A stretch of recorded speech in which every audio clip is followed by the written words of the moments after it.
Assalamualaikum warahmatullahi wabarakatuh. Mustafa Muhammadin sallallahu alaihi wasallam. Al-Fatihah. A'udzu billahi minasy syaithanir rajim. Alhamdulillahi rabbil alamin. Iyyaka na'budu wa iyyaka nasta'in. Ihdinas siratal mustaqim, siratal ladzina عليهم غير المغضوب عليهم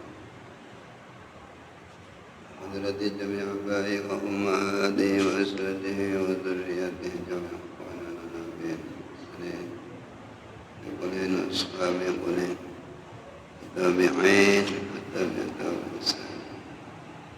أدادنا لهم سبحانه فاتحة بسم الله الرحمن الرحيم الحمد لله رب العالمين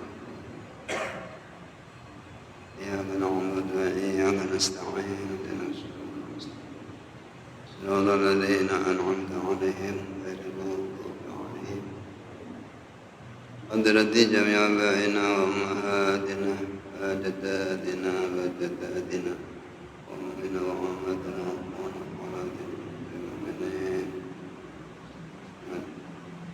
يا الله علمنا بالسلام والصالح الفاتحة والسلام الحمد لله رب العالمين الرحمن الرحيم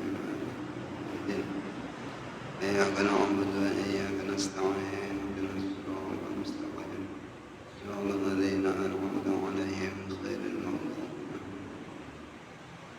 ولا يصل وسلم دائما أبدا على حبيبك خير الخلق كلهم والحبيب الذي ترجى شفاعته لكل يوم من الأول مقتحم يا رب بالمصطفى بلغ مقاصدنا اغفر لنا ما مضى واسع الكرم يا أرحم الراحمين يا أرحم الراحمين يا أرحم الراحمين فرج على المسلمين.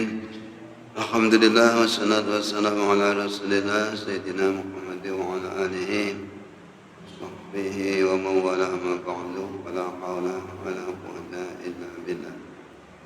Bapak Ibu jamaah masjid takwa ingkang mugi senantiasa disedekani oleh Allah sifat takwa dhateng sanipun Allah Subhanahu wa taala ingkang bahagia. Monggo sareng-sareng kita aturaken raos syukur dhateng Allah biqauli alhamdulillahi rabbil alamin. Alhamdulillahi rabbil alamin. Alhamdulillahi rabbil alamin. Lajengipun niki kula aturaken mungkin kula terusne dawuhipun Sayyidina Umar bin Khattab radhiyallahu anhu.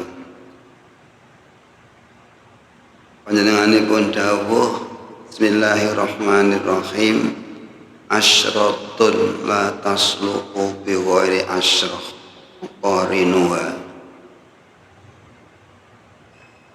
Ana perkara 10 sing ora patut tanpa dibarengi perkara 10 kang meneh.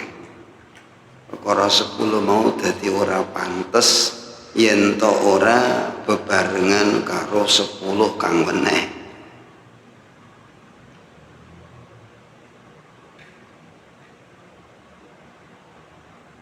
Sebelum ate kula waca tapi tak balene malih. La yasluhul aqlu bi ghairi wara'in. Ora pantes akal sifate manungsa sing ora dibarengi karo sifat wirake. Wong niku lek duwe akal niku bisa dikatakan pantes nek duwe akal niku menawi dipun barengi kalih sifat wirake. Berarti lek ora enek sifat wirake seakan-akan tiang niku bisa dikatakan tidak berakal, tidak berakal yang sempurna. Nah, wirai niku nopo? Wirai niki paling dasar. Ai ijtinabul mahdzurat, meninggalkan yang dilarang oleh agama atau juga oleh pemerintah, aturan-aturan pemerintah yang melarangnya dia tidak melanggar. Ada larangan-larangan dari syariat dia tidak melanggar. Kalau sholat boleh dilanggar, nggih, asal betul sholat dilanggar di masjid ya oleh dilanggar, nggih.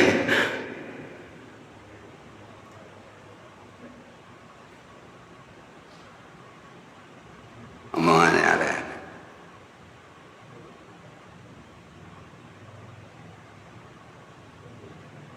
Ijtinah bil mahdzurat, yang namanya wira ini ku paling tidak niki tingkatan paling bawah niki mampu meninggalkan mahdzurat, sesuatu yang dilarang baik secara agama maupun secara kemanusiaan, secara kemanusiaan. Qala Amir bin Qais niki wong sae, nek mboten salah sahabat. Idza aqalaka akluka, ketika mengikat kepadamu akalmu, mengikat dari sesuatu yang tidak patut dilakukan. Ini dasarnya tidak patut, sampai betul sampai tidak halal, tapi tidak patut. Wa anta akil, maka kamu boleh dikatakan orang yang berakal. Jadi istilahnya akal niku ikatan, pengikat. Ketika manusia terikat oleh akalnya dari sesuatu yang tidak layak dilaksanakan oleh seseorang, oleh dirinya, maka baru itu dikatakan orang yang berakal. Dene dawuh ngeten niki umpane gak pati kathah orang-orang yang patut disebut sebagai orang yang berakal, karena kita tahu kita sendiri sering lepas kontrol, akal kita nggak mampu mengendalikan diri kita dari perbuatan yang tidak pantas. Disawang wong wae gak pantas, disawang masyarakat wae gak pantas. Ketika kita lakukan yang seperti itu, maka menurut Amir bin Qais orang itu tidak layak disebut sebagai orang yang berakal.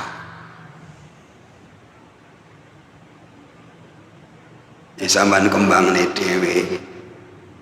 Pokoke nglakoni sing ora pantes kuwi genahe bisa dikatakan orang yang tidak berakal yang sempurna. Ya, duwe akal tapi enggak sempurna. Wa aktsaruhum la yaqilun, karena sebagian banyak manusia itu memang tidak bisa menggunakan akalnya sebagai pengikat dari sesuatu yang tidak patut dikerjakannya. Pertama niku dawuh Sayyidina Umar bin Khattab niki ada referensi nih saking dawuhipun Kanjeng Nabi sallallahu alaihi wasallam, anau qol al aqlu nurun fil qalbi. Akal ini diibaratkan oleh Kanjeng Nabi sebagai cahaya yang ada di dalam hati manusia, yang dengan cahaya itu maka hati ini menjadi terang, yufarriqu bainal haq wal batil, sehingga bisa membedakan antara mana yang benar, mana yang hak, dan mana yang batil. Cuman kadang-kadang akal niki ketutupan syahwat, ketutupan kesenangan yang berlebihan, sehingga tidak bisa membedakan mana yang hak dan mana yang benar. Ini karena akal sedang dalam kondisi terkalahkan oleh syahwat sehingga tidak berfungsi. Sehingga tidak berfungsi untuk bagaimana seharusnya akal itu bisa mengikat manusia dari sesuatu yang tidak patut dikerjakan oleh manusia itu sendiri. Yun sewu cara penake contoh ngoten sing tuwa-tuwa ngeten niki sepuh-sepuh ngoten niki upamane mlaku ning pasar gak nganggo kathok no pantes kok gak? Kan gak pantes. Kalau terjadi seperti itu berarti orang itu sedang tidak berakal. Nah, enggak duwe akal pantes-pantes bae.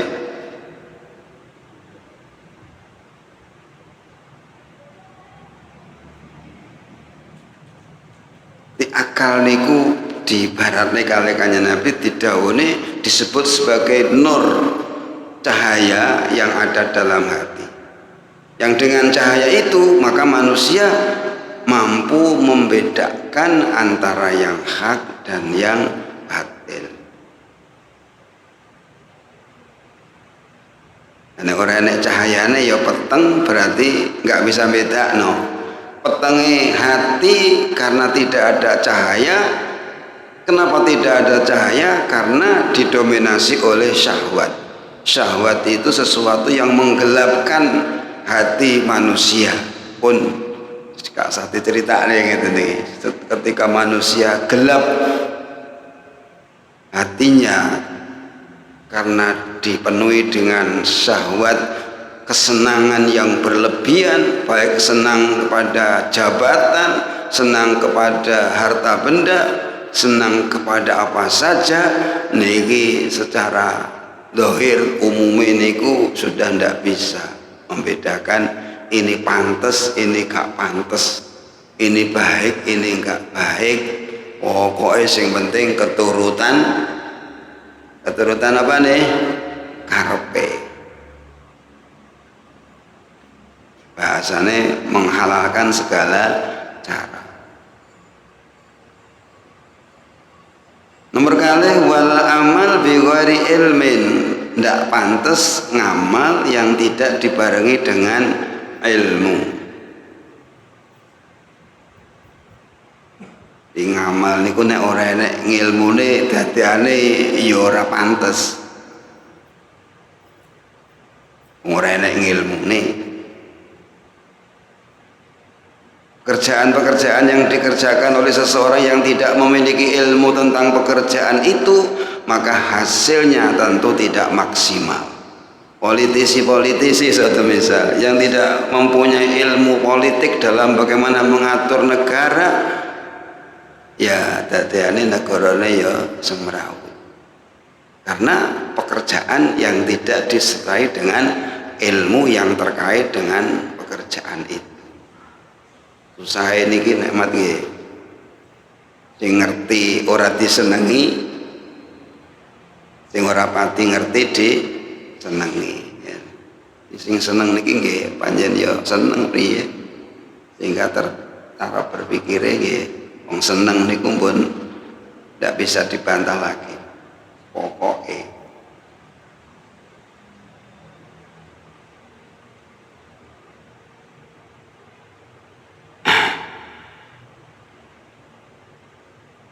ketika seseorang itu punya ilmu, innal ilma yang fa'uka ma'ahu qalilul amal.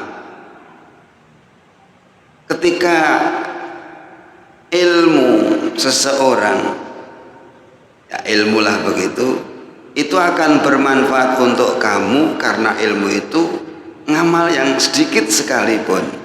Di ngamal sing dilakoni iki masih sedidik, tapi lek didasarne nganggo ilmu itu akan manfaat. Itu akan manfaat. Ngamal yang dibarengi dengan ilmu, sekalipun ngamal niku sedidik, itu akan manfaat. Kita sholat hanya 2 rakaat satu misal, tapi kita barengi dengan ilmunya sholat, maka sekalipun hanya 2 rakaat, karena dibarengi dengan ilmunya sholat, maka sholat itu akan manfaat. boleh dikatakan sah secara fikih sehingga bisa diterima di sisi Allah Subhanahu wa taala. 100 rakaat dikerjakan oleh seseorang yang tanpa dibarengi dengan ilmu sholat, penting pokoknya sholat, ya enggak bener, tidak akan manfaat. Makanya penting kalau jenengan selalu mencari ilmu. Setiap yang apa saja kita mau kerjakan, lebih dahulu kita harus mengerti ilmunya. Ajeng dagang kudu belajar ilmu ni dagang, ajeng haji atau misal niki usume manasik sing pun ajeng diberangkatne niki mereka para calon-calon jamaah haji niki ngoyo belajar sinau ngaji ngilmune haji, karena tanpa ada ilmune haji maka hajinya itu akan tidak bisa pantas dan tidak akan bisa diterima. Sembarang lah pokoknya kudu ana ilmune.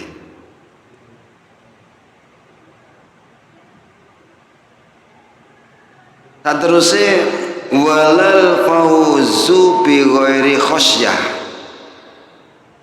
tidak pantas kesuksesan dalam usaha, kesuksesan di dalam menempuh karir politik, kesuksesan di dalam apa saja,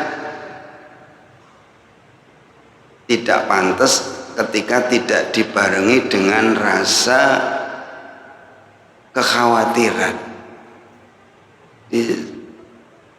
Sesukses sampai sejauh manapun kita mesti harus ada rasa apa namanya ya, istilahnya itu antisipasi, ada antisipasi, karena kita tahu memang dunia itu selalu berubah-ubah.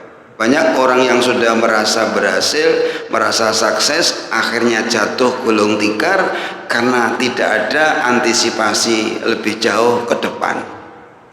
Ya, satu misal contoh-contoh usaha niki kula nggih sumerep, maksudipun kondisi yang sangat kemudian berubah secara drastis nalika sebelum ada jalan tol, maka tempat-tempat wisata, tempat-tempat ampiran-ampiran yang sering diampiri oleh orang-orang yang ziarah, di situ rame sampai toiletnya aja dikontrakkan sekian juta per bulan. Terus apa kios-kiosnya rame dikontrakkan. Dan ternyata ketika ada perubahan jalur dengan melewati jalur tol, maka tempat-tempat itu menjadi sepi, toiletnya gak payu. Ya. Ini artinya apa? Ya mungkin tidak ada semacam antisipasi ke depan bagaimana sehingga dibangun sedemikian rupa yang ngontrak itu berani mahal, ya berani mahal. Pernah saya ngomong-ngomong sama orang yang nunggu toilet itu sehari nggak dapat 100.000, padahal sebelumnya itu jutaan itu. Jadi berani kontrak sekian juta satu bulan, maksudnya kadang dikontrak. Ada peralihan jalur nggak enak sing ngelewati, akhirnya sedino kayak untuk 100 jadi masalah. Bayari karyawan nggak cukup. Pernah saya ngamampir di Ngawi seperti itu. Nah, itu namanya orang yang sedang berhasil tanpa dibarengi dengan kewaspadaan dan antisipasi. Maka ini benar kata Sayyidina Umar, setiap yang sudah berhasil harus ada antisipasi. Kalau begini nanti akan begini dan seterusnya dan seterusnya. Ilmu ini wong dagang barang masuk yang kita sampean pripun. Ilmu wong politik ya masuk, nek wis berhasil itu antisipasi. Lawan-lawan politiknya, rival-rival politiknya sudah siap untuk menerkam. Nah, cara untuk melunakkan mereka-mereka yang mengancam kedudukan saya mesti harus kita antisipasi. Carane piye agar mereka tidak bergejolak, bahkan yang oposisi bisa menjadi masuk koalisi. Nah, Sayyidina Umar dawuh ini hebat, kita ya sederhana. Tidak pantas keberhasilan tanpa dibarengi dengan antisipasi. Kalau menurut bahasa saya, khosya itu wedi itu menimbulkan sikap antisipasi. Ya antisipasi kan ngene to. Jenengan nggak ada pitik, kuatir pitik muti colong wong kan berarti antisipasi tak gawekno pager sing rapet. Nah ini antisipasi dari rasa kekhawatiran. Nek kata pager wah colong wong. Nah, kuatir colong wong itu namanya khosyah. Kemudian tindakannya apa? Antisipasi. Bagaimana antisipasinya? Buatkan pager yang kuat.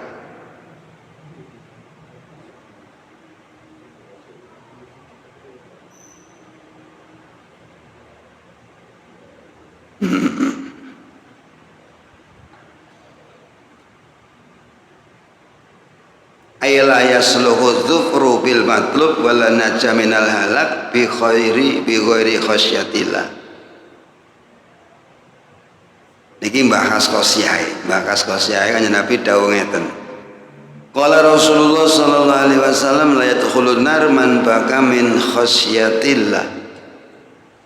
Tidak akan masuk neraka orang yang menangis karena takut pada Allah.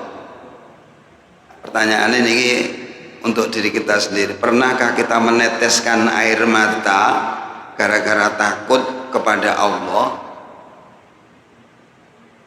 Wedi ancamane Allah, bayang-bayangno siksane Allah, bayang-bayangno bagaimana di akhirat nanti, membayangkan betapa Allah itu maha perkasa, maha bisa, maha segala. Sing meden-medeni niku Gusti Allah niku sifate ana sing meden-medeni, ya Qahar, ya Jabar, ya Mutakabbir niki kalau kita bayangkan itu kita akan takut. Moho besare Allah, moho sakarpe dhewe ne Gusti Allah. Allah itu maha sakarpe dhewe. Nek awake terus di sabdo dadi entung piye? Karena Allah itu maha sakarpe dhewe. Mau dirubah kita menjadi apa bagi Allah sah-sah saja. Nah, kalau kita bayangkan sifat-sifat kebebasannya Allah berbuat kepada hambanya ini, kita rasanya kalau nggak takut memang nggak pati duwe akal gitu, nggak pati main akal. Sampai ada ulama yang selalu takut pada Allah. Itu kalau kemana aja dia itu membawa koco pengilon dibawa. Cara jenengan bayangan sampean cara lunga nggawa kocoe tinggi apa? Mbok ki apa sampean kok lunga nggawa kaca pengilon? Ya ngindandani wajah menawa sing gak pantes kupluke, gak pantes kumise, gak pantes apane. Nah ibu-ibu ya gak pantes bengese, pedake. Tapi ulama ini tidak. Dia merasa takut. Jangan-jangan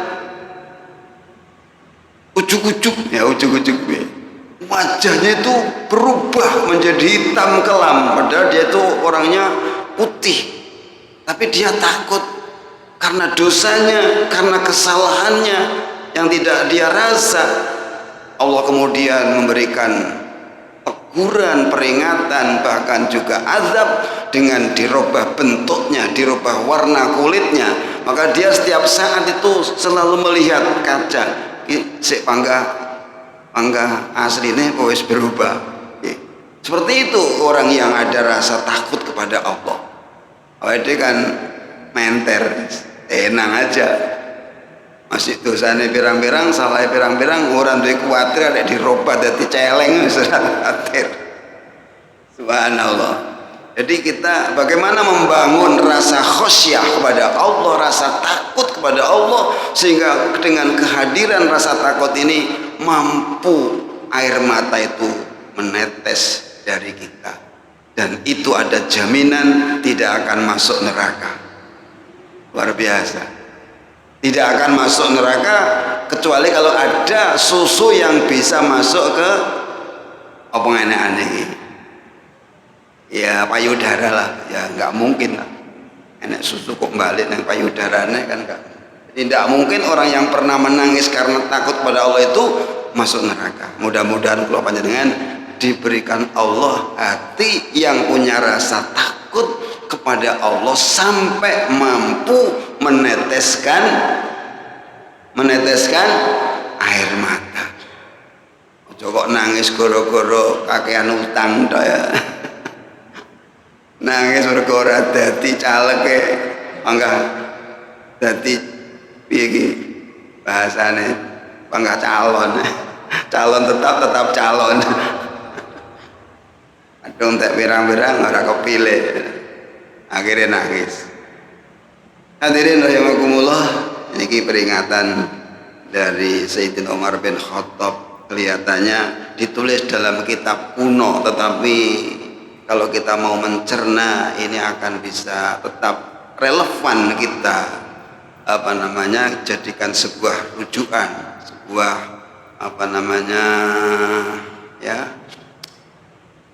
referensi dalam kita berpikir, bersikap dan berbuat, karena memang Sayyidina Umar orang yang diberikan Allah rasa khosyah yang benar kepada Allah Subhanahu wa taala. Mudah-mudahan kita mendapatkan berkah dari Sayyidina Umar. Allahumma amin. Bila mekaten semanten kirana langkung ngapunten, alhamdulillah niki pemilu jalan dengan baik, gak ada apa-apa. Mudah-mudahan yang terpilih mampu menjadi sultanan nasira. Allahumma amin. Al-Fatihah. A'udzubillahi minasyaitonir rajim. Bismillahirrahmanirrahim. Maliki yaumiddin. Iyyaka na'budu wa iyyaka nasta'in. Ihdinas siratal mustaqim. Siratal ladzina an'amta 'alaihim ghairil maghdubi 'alaihim waladdallin. Alhamdulillahirabbil alamin. Hamdan katsiran thayyiban barakan fihi ni'amah wa yukafi'u mazidah. Ya Rabbana lakal hamdu. وما ينبغي لجلال وجهك وعظيم سلطانك ومسلك سيدنا محمد. اللهم انفعنا ما علمتنا وعلمنا ما ينفعنا وزدنا علما ينفعنا برحمتك يا ارحم الراحمين. ربنا اتنا في الدنيا حسنه وفي الاخره عذاب النار. ربنا تقبل منا انك انت السميع العليم. تب علينا انك انت التواب الرحيم. صلى الله على سيدنا محمد والحمد لله رب العالمين. آمين. الفاتحة. صراط الذين أنعمت عليهم. سبحانك اللهم وبحمدك أشهد أن لا إله إلا أنت أستغفرك وأتوب إليك.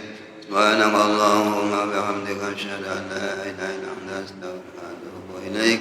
سبحانك اللهم وبحمدك أشهد أن لا إله إلا أنت أستغفرك.